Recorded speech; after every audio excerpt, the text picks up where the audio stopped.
Olá, essa é mais uma aula de filosofia e hoje nós continuaremos o nosso trabalho aqui na História da Ética. Lendo aqui os textos de doutrinas éticas fundamentais, hoje nós chegamos na ética medieval. Vamos lá? Vamos ler um pouco e aí a gente vai fazendo os comentários.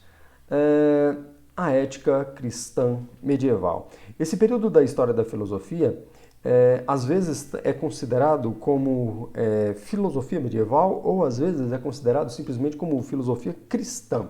Isso porque, no princípio, a filosofia cristã ela não se dá especificadamente no período da história que a gente chama de Idade Média, né? Ela começa, né, a filosofia cristã ela começa no período ainda antigo, no final, não na baixa antiguidade, que é na época em que se proliferam as chamadas filosofias helenísticas. E ali nós temos já uma tendência para o desenvolvimento desta filosofia. No campo da ética, né, a gente vai chegar aqui a perceber que existem algumas características profundamente marcadas pela religião e que influenciam decisivamente na perspectiva ética desse período, né, no pensamento ético desse período. Por muitos, nós poderíamos até dizer que nem existe uma ética de verdade aqui na Idade Média, já que está centrado, galgado, fundado na religiosidade, portanto em uma moralidade já instituída, básica, e pouco é aberta a possibilidade de reflexão ética nesse período, né, de questionamento dos valores, das regras morais instituídas. Mas, na verdade, o que ocorre é uma aceitação dogmática das regras instituídas dentro da religião. Não obstante, é possível sim se encontrar algumas reflexões éticas bastante interessantes e importantes para que nós compreendamos o mundo no qual nós nos encontramos, que é fruto da história cultural marcada pela cristandade. Então vamos ler um pouquinho, vamos lá. O cristianismo se eleva sobre as ruínas da sociedade antiga depois de uma longa e sofrida luta. Transforma-se na religião oficial de Roma no século IV e termina por impor o seu domínio durante 10 séculos. Ruindo o mundo antigo, a escravidão cede seu lugar ao regime de servidão e, sobre a base deste, organiza-se a sociedade medieval como sistema de dependências e de vassalagens, que lhe confere um aspecto estratificado e hierárquico.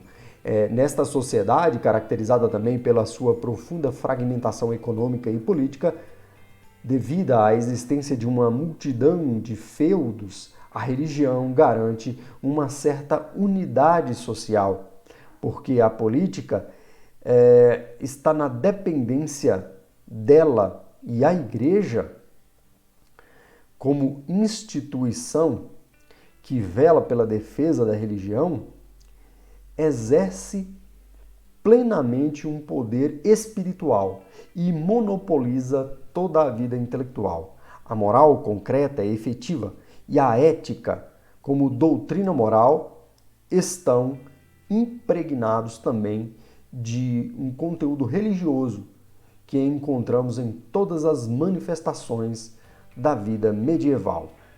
Então, reiterando aquilo que eu havia dito antes, na Idade Média, né, o contexto social, econômico, político produz uma realidade em que é necessário desenvolver uma série de regras para a vida em sociedade que demarcam a posição social dos indivíduos. A sociedade estamental que vai erigir, né, que vai se erguer das ruínas da antiguidade, é uma sociedade hierarquizada, marcada pela consanguinidade, né? Em que a mobilidade social é praticamente impossibilitada, o que faz com que aquela relação entre os indivíduos que se observava na polis grega já não existe mais. Mesmo no período helenístico, quando o homem se via como pertencente a um cosmos, e como um sujeito do mundo, agora já não é mais. O sujeito agora ele é pertencente a um feudo e ele deve obediência àquele nobre que é, porventura, lá o lorde daquele feudo. né? Então, o mundo do ser humano ele diminui muito durante a Idade Média e faz com que as perspectivas sobre a liberdade humana também diminuam, né? Então, as regras elas se tornam muito mais poderosas neste mundo, já que é muito mais fácil você ter controle sobre os indivíduos que se encontram sempre sobre o risco da invasão, sempre sobre sobre o medo, né, de quem é o mais forte, né? Então, assim, esta diferenciação, né, hereditária que é produzida dentro desse contexto político, econômico e social facilita a incisão das regras sobre os indivíduos. E, ao mesmo tempo, a religião ocupa um espaço fundamental para a construção e para a manutenção dessas regras, já que agora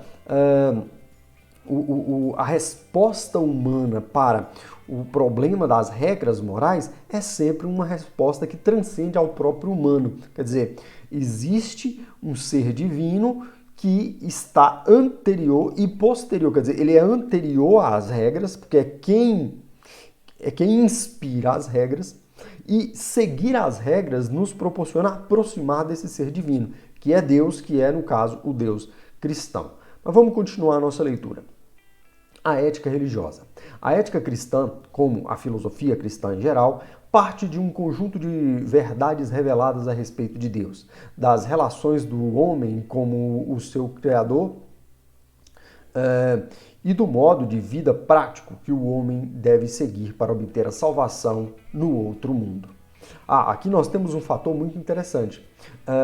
Como lá na teleologia aristotélica já estava pressuposta a ideia de que existe uma finalidade para o comportamento humano, para a ação humana, aqui na ética e na moral medieval existe também essa noção teleológica, mas ela se modifica por ser fundamentalmente teológica, né? A finalidade do homem é se aproximar de Deus. Então, Deus como sendo anterior às regras que conduzem a vida do ser humano, porque é Deus quem inspira essas regras, Deus também é o fim para o qual o homem se guia, né? Então ele é o princípio e é o fim, né? E o que seria este fim? A salvação da alma. Então, aquela noção platônica, né, dualista, de divisão do ser humano em corpo e alma, está profundamente presente aqui. Deus, criador do mundo e do homem, é concebido como um ser pessoal, bom, onisciente, onipotente. O homem, como criatura de Deus, tem seu fim último em Deus, que é seu bem mais alto e o seu valor supremo. Deus exige a sua obediência e a sujeição a seus mandamentos, que neste mundo humano terreno tem o caráter de imperativos supremos. Vocês provavelmente conhecem a expressão imperativo da língua portuguesa, quando vocês percebem um certo mandamento, né? Pule, corra, jogue, coma, são expressões imperativas. No campo da ética, a gente sempre gosta de pensar que antes de qualquer comportamento humano, né, aquela decisão que você toma para realizar determinada ação, ela traz consigo mesma um imperativo. Quer dizer, se eu decido segurar o caderno, antes de que eu faça isso, já havia em mim um imperativo que me dizia: segure o caderno. Esses imperativos, ainda que subentendidos, né, ainda que não na superfície da ação do comportamento, eles estão presentes em todo o comportamento. Portanto, qual é o imperativo que te leva, por exemplo, a assistir essa aula? Quando você poderia não assisti-la, quando você poderia estar dormindo, assistindo a um filme, quando você poderia estar, sei lá, conversando com outras pessoas. Qual é o imperativo? Né? E você, obviamente, encontrará uma justificativa para o motivo pelo qual você está tomando essa ação de assistir essa aula agora. Na ética medieval, havia sempre a noção clara e distinta de que os imperativos que guiavam as ações humanas eram sempre imperativos divinos. Então, todo comportamento que se afastava de Deus, que se afastava das regras ou das virtudes valorizadas dentro da lógica cristã, eram aqueles que também destituíam o valor desses imperativos. Portanto, eram comportamentos que eram considerados degenerados, eram comportamentos considerados pecaminosos. A gente vai falar um pouco mais disso logo à frente. Assim, pois, na religião cristã, o que o homem é e o que deve fazer definem-se essencialmente não em relação com uma comunidade humana, como na polis, ou com o universo inteiro, mas, antes de tudo, em relação a Deus. O homem vem de Deus e todo o seu comportamento, incluindo a moral, deve orientar-se para ele como objetivo supremo. A essência da felicidade, a beatitude, é a contemplação de Deus. O amor humano fica subordinado ao divino. A ordem sobrenatural tem primazia sobre a ordem natural humana. Então, a busca humana de felicidade é a busca pela beatitude, é a busca por ser alguém bom aos olhos de Deus, não aos olhos dos outros seres humanos. Tá? Também a doutrina cristã das virtudes expressa esta superioridade do divino. Embora assimile como virtudes fundamentais a prudência, a fortaleza, a temperança e a justiça já proclamadas por Platão, e que são as virtudes morais em sentido próprio, admite determinadas virtudes supremas ou teologais, a fé, a esperança, a caridade. A gente vai ver muito isso aqui no pensamento ético de São Tomás de Aquino, né, que admite lá as virtudes éticas e as virtudes intelectuais, né, ou dianoéticas, do pensamento aristotélico, mas que vai além de Aristóteles, dizendo que também existem virtudes teologais. Depois eu vou passá-las detidamente. Enquanto as fundamentais regulam as relações entre os homens, são, por isso, virtudes em escala humana. As teologais regulam as relações entre o homem e Deus e são, por conseguinte, virtudes em escala divina. Aqui nós podemos observar que já existe uma noção que separa a prática humana e entende o ser humano como alguém que cria, portanto, o homem é criatura, mas também é criador, só que a capacidade humana de criar não pode ser comparada com a capacidade de Deus criar, porque Deus é criador, mas ele não é criatura, porque Deus é perfeito. Enquanto que o ser humano, ainda que criatura e criador, não é perfeito. Ele, por ser criatura, fora criado por um ser que era superior a ele. Então, o ser humano cria. Só que existe uma limitação na criação humana, que é o risco de que o ser humano não crie o que seja verdadeiramente bom. Quer dizer, a criatura humana não tem a necessidade de conter nela o bem. Enquanto que na criatura de Deus existe a necessidade do bem, porque Deus é o supremo bem, né? Fazendo um resgate do pensamento agostiniano. O cristianismo pretende elevar o homem de uma ordem terrestre, vamos lá, para uma ordem sobrenatural, na qual possa viver uma vida plena, feliz e verdadeira, sem as imperfeições, as desigualdades e injustiças terrenas, propondo a solução de graves problemas do mundo num mais além. O cristianismo introduz uma ideia de enorme riqueza moral, a igualdade dos homens. Todos os homens, sem distinção, escravos e livres, cultos e ignorantes, são iguais diante de Deus e são chamados a alcançar a perfeição e a justiça no mundo sobrenatural. Pela primeira vez na história da humanidade, né, vai se começar a pensar nisso. Todos os seres humanos são, né, ovelhas do grande pastor. São indivíduos que têm o mesmo valor para o ser divino. Ainda que na vida social, econômica e política viva-se uma tremenda desigualdade, né, de um ponto de vista teológico, todos são iguais, né? Então, assim, em algum espaço dentro dessa sociedade, que no caso vai ser dentro do templo religioso, dentro da igreja, ali todos são iguais. Abre-se um precedente para que os seres humanos se possam olhar, né, sem degraus, sem estratificação. Né? É algo fantástico que acontece, né, ainda que fique no plano religioso.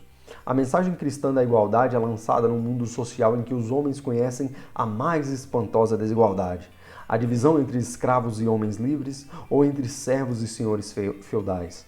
A ética cristã medieval não condena a desigualdade e chega inclusive a justificá-la. A igualdade e a justiça são transferidas para o mundo ideal, enquanto aqui se mantém e se sanciona a desigualdade social. Significa isso, talvez, que a mensagem cristã careceria de efetividade e cumpria somente uma função social justificativa? O problema deve ser enfrentado de uma maneira não abstrata, mas no quadro das condições socio-históricas ou histórico-sociais de seu tempo. E considerando estas, não se pode dar uma resposta simplista. De fato, o cristianismo deu aos homens pela primeira vez, incluindo os mais oprimidos e explorados, a consciência de sua igualdade, exatamente quando não existiam as condições reais sociais de uma igualdade efetiva, que, como hoje sabemos, passa historicamente por uma série de eliminações e desigualdades concretas, políticas, raciais, jurídicas, sociais e econômicas.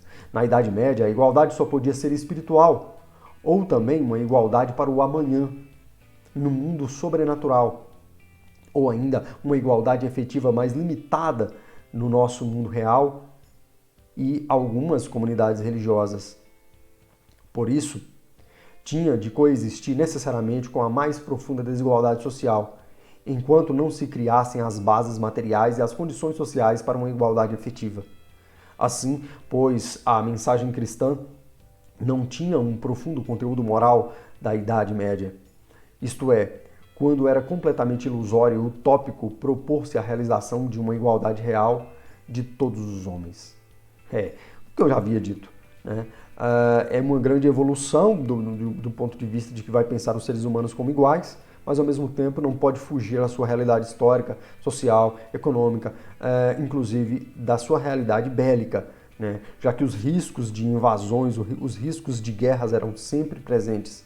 O medo era muito profundo, muito presente na vida das pessoas, o que fazia com que indivíduos com mais poder, com mais força, dominassem os outros e a realidade se estruturasse dessa forma. Vamos lá.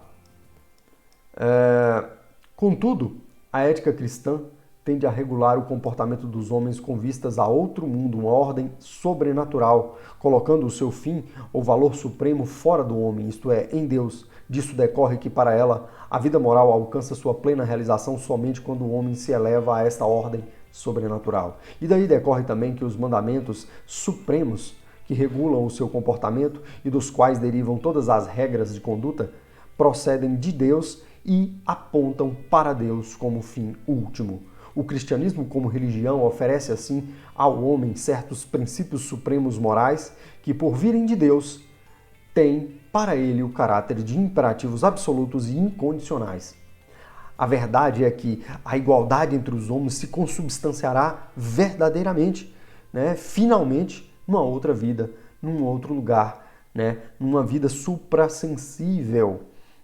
Naquilo que o Platão já havia intuído e chamado de mundo inteligível e que os filósofos cristãos vão chamar de céu, vão chamar de cidade de Deus, como era o caso de Santo Agostinho.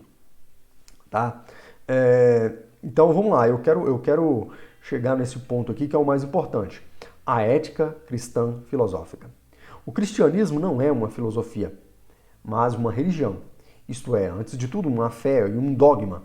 Apesar disto, faz-se filosofia na Idade Média para esclarecer e justificar, lançando mão da razão, o domínio das verdades reveladas ou para abordar questões que derivam das questões teológicas.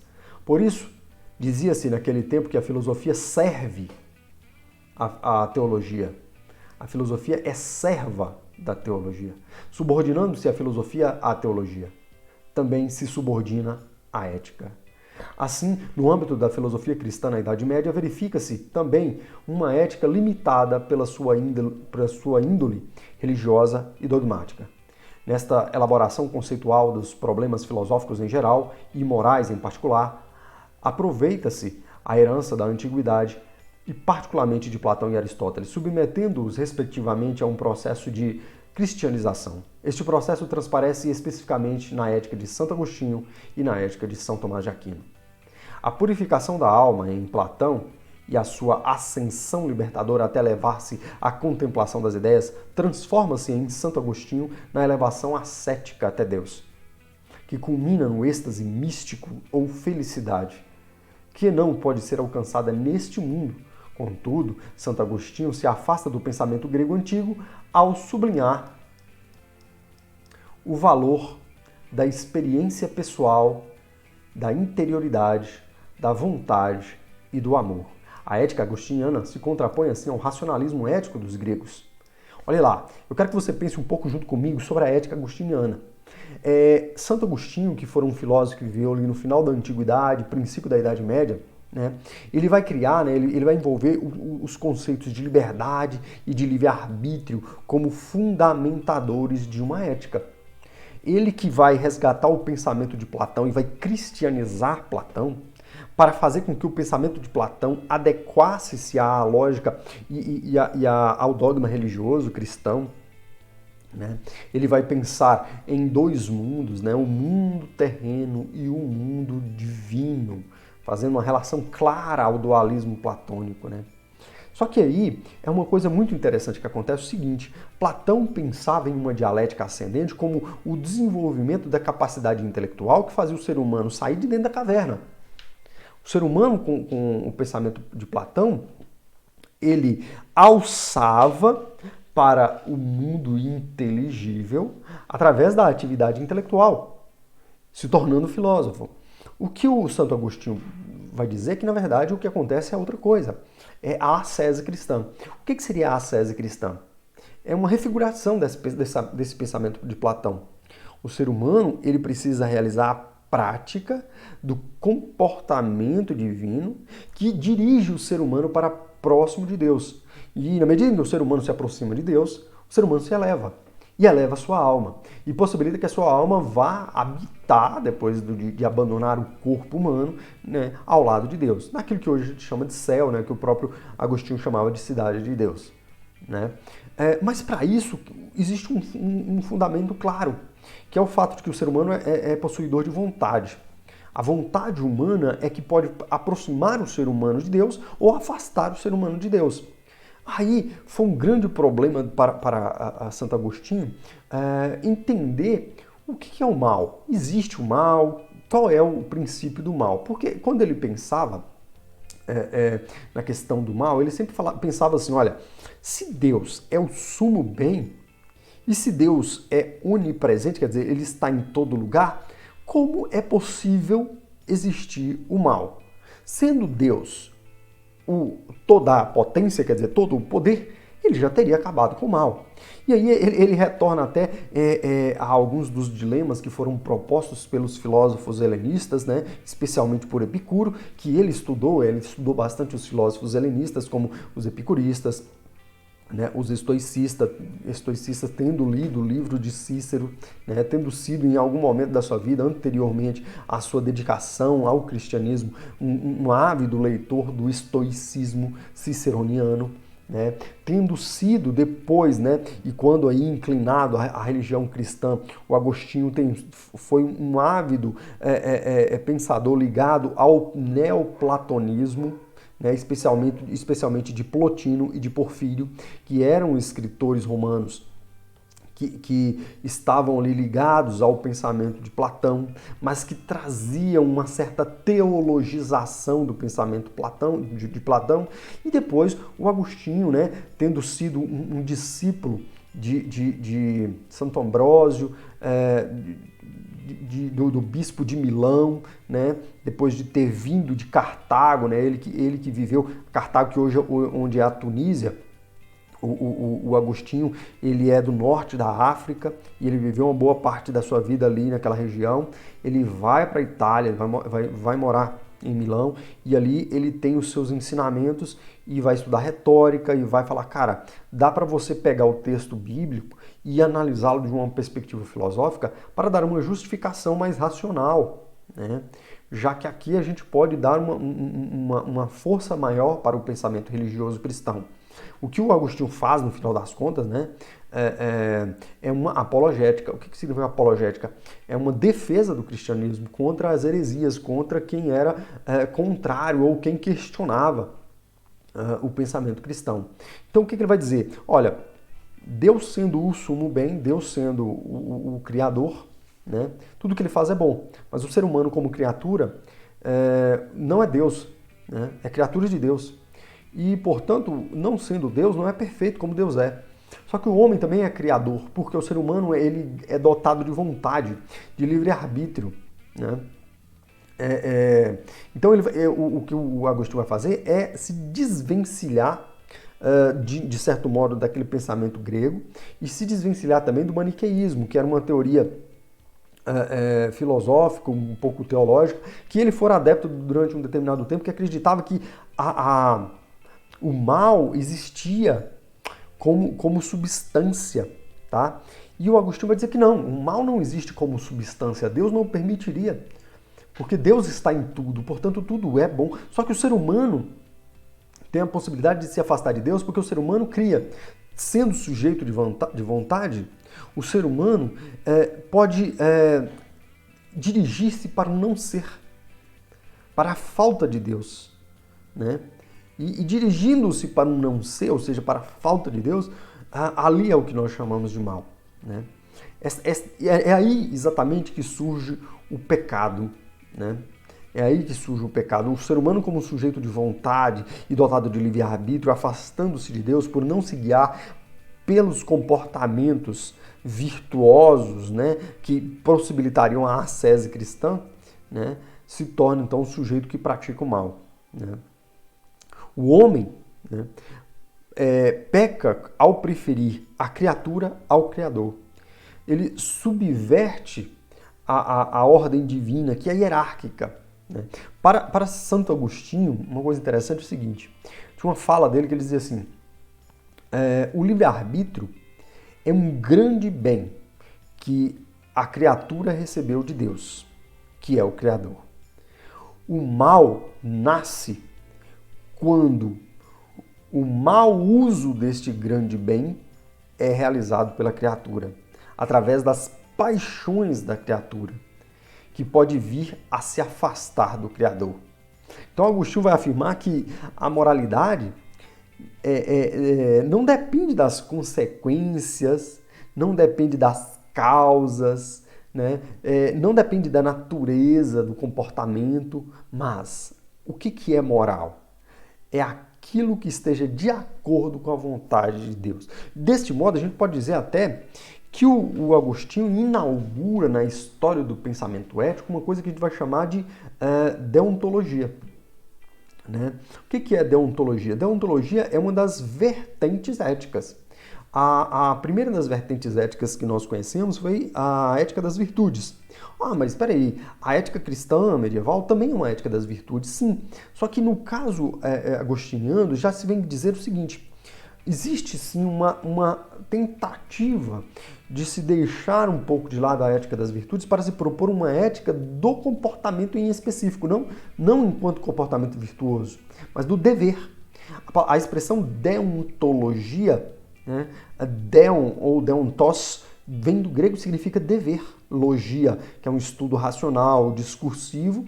Então, a gente pode dizer que deontologia seria a teoria do dever. Né? Existe um dever, né? Não é o resultado das ações que se importam. E eu gosto sempre para entender as vertentes éticas, é importante a gente tomar alguns dilemas. Suponhamos que para salvar a humanidade, você precise matar uma criança inocente. Né? Um consequencialista vai dizer que você tem que tomar a atitude, porque é o bem maior, porque é a humanidade que importa. Né? Você será um indivíduo hediondo, terrível, tenebroso, mas que tem que fazer. Né?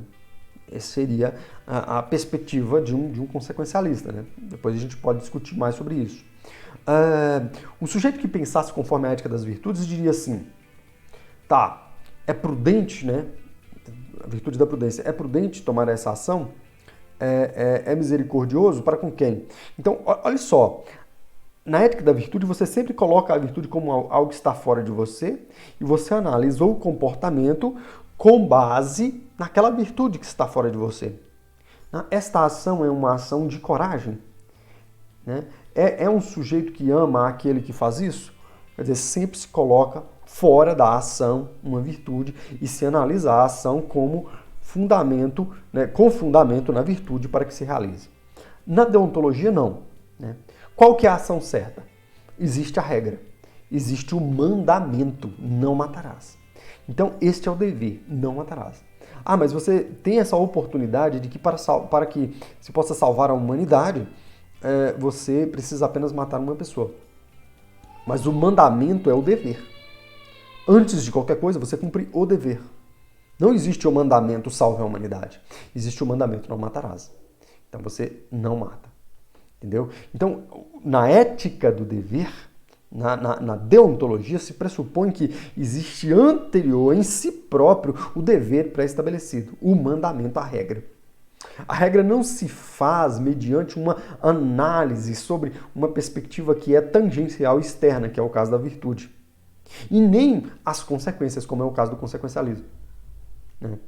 Então, na ética cristã, então, é tão complexa, né? Porque ao mesmo tempo ela é virtude, ela é deontológica. Nós podemos até dizer que é uma vertente, né? Que é uma outra vertente, né? a ética cristã. Alguns afirmam isso. Né? E no final das contas, o que se busca, né, com a ética agostiniana? Se busca a beatitude, se busca a ascese, se busca a elevação da alma. Para isso, é necessário compreender que nós não somos sujeitos absolutamente capazes de, através da razão, chegar às conclusões verdadeiras sobre tudo e precisamos recorrer a Deus. Precisamos meditar, precisamos rezar. Através da meditação, da reza, Deus vai nos iluminar, Deus vai nos conceder a graça. A graça divina é o que nos redime dos nossos pecados e é o que também nos demonstra qual o caminho a seguir, qual a ação, qual é o dever. Tá? Então, o caminho está nas escrituras, está na meditação, está na reza, sabe? Exatamente nas características do comportamento do cristão. Então vamos lá, vamos para Tomás de Aquino. A ética tomista coincide nos seus traços com a de Aristóteles, sem esquecer, porém, que se trata de cristianizar a sua moral, como em geral a sua filosofia. Deus, para São Tomás, é o bem objetivo ou o fim supremo, cuja posse causa gozo ou felicidade, que é um bem subjetivo. Nisto se afasta de Aristóteles, para quem a felicidade é o fim último. Mas, como em Aristóteles, a contemplação do conhecimento, como visão de Deus, é o meio mais adequado para alcançar o fim último. Por este acento intelectualista, aproxima-se de Aristóteles. Na sua doutrina político-social, atém-se à tese do homem como ser social ou político, e ao referir-se às diversas formas de governo, inclina-se para uma monarquia moderada, ainda que considere que todo o poder derive de Deus e que o poder supremo caiba à Igreja. Tá, eu quero comentar alguns aspectos aqui da ética tomista, né, da ética de São Tomás de Aquino. Por quê? O Tomás de Aquino é aquele que ele vai aceitar a distinção aristotélica entre as virtudes intelectuais, né, as virtudes dianoéticas, né, e as virtudes morais. O que seriam as virtudes intelectuais para Aristóteles? A arte, né, que em grego é a tekné, que é a capacidade de fazer coisas, a ciência, né, que Aristóteles tanto valorizava, que é a capacidade humana de descobrir, né, as regras e as leis que mantêm o cosmos, né? O discernimento, né, que seria a prudência, né, seria a phronesis, na expressão em grego, que é uma virtude intelectual, né, não é uma virtude moral para Aristóteles, a capacidade de discernimento, a prudência, a capacidade intelectual de agir bem no momento correto, de saber a melhor ação, então necessita de intelectualidade, de razão, lógica. A sabedoria filosófica, né, que é a sofia, é uma virtude intelectual. E a inteligência como um todo, né? A capacidade lógica, a capacidade de não se permitir cair em sofismas, né? De compreender quando um argumento ele possui validade ou um argumento é falso, né? Essas são as virtudes intelectuais. O São Tomás de Aquino, como um aristotélico, neo-aristotélico, ele vai admitir que sim, cara, as virtudes intelectuais elas são fundamentais e Deus nos concedeu estes dons, Deus nos concedeu essas vocações, nós precisamos buscá-las, já que estão em nós enquanto potencial, nós não nascemos virtuosos. Isso é uma noção aristotélica. De outro lado estão as virtudes morais. Quais seriam essas virtudes morais? A justiça, a temperança, a prudência, a fortaleza. Essas 4 virtudes, elas ficam muito evidentemente marcadas na história do pensamento, especialmente na religião cristã, como as chamadas virtudes cardeais ou virtudes cardinais, né, que seriam a justiça, a temperança, a prudência, a fortaleza ou coragem, né? Fortaleza ou coragem. Né? As virtudes intelectuais ou morais são virtudes que conduzem o ser humano à felicidade que o homem pode conseguir nesta vida, né? Com suas próprias forças naturais. Só que além dessas virtudes, né, o homem também dispõe-se das virtudes teologais. Aqui nós estamos extrapolando já o pensamento de Aristóteles. Né? Essas virtudes teologais, elas não são difundidas e produzidas na relação entre os homens. Elas provêm de Deus, que é a fé, a esperança e a caridade. A caridade, gente, é uma expressão que no grego era escrito ágape. Os gregos entendiam um amor diferente da forma como nós compreendemos o amor. A gente utiliza a palavra amor, e a gente só tem uma palavra para isso. Os gregos utilizavam 3 palavras. Né? Eles utilizavam eros, filia e ágape.